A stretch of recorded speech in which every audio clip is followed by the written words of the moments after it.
Hello everyone, I'm Crystal Ether and I'll be covering the newest event banner, Elegant Tunes, Sublime Style, and heliosrisingheroes. Featuring Faith and Jude, these two get a bonus in the current survival event, and I'll be going over each of them today to help you determine if rolling for these two is right for you.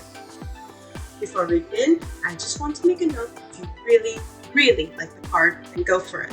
This is a single player game, so you should enjoy your roster how you like. The star of this banner is Faith Beams, a passion-type jack-of-all-trades that can provide special attack orbs, heal, and buck the team's offense with powerful buffs, improving critical rate and increasing damage against cool-type enemies.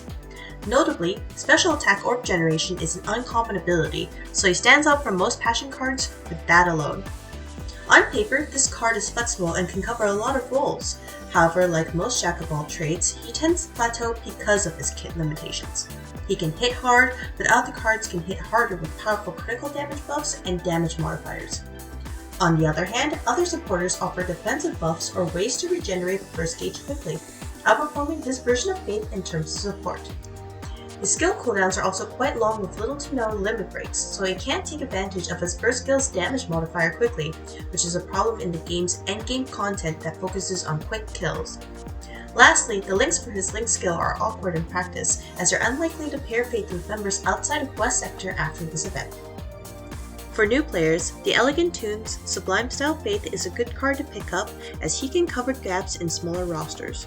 However, the Passion type has plenty of strong DPS cards to choose from, so players with well-built characters don't need to roll for him.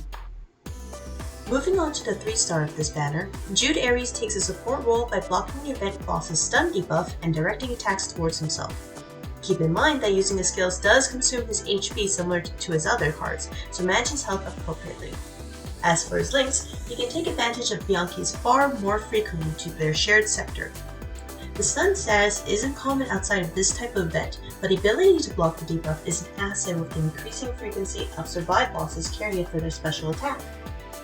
On the other hand, Jude's ability to tank via substitute is reliant on getting multiple copies of the card for the extra stat boost.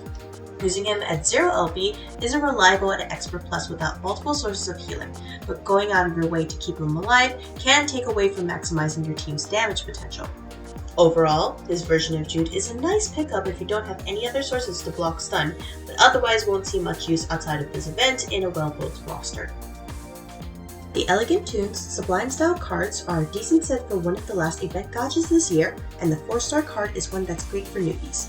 As a quick summary, Faith is a good all-rounder who you can't really go wrong with and can regenerate SP orbs for your team, but will be outperformed by cards dedicated to inflicting damage or providing pure support.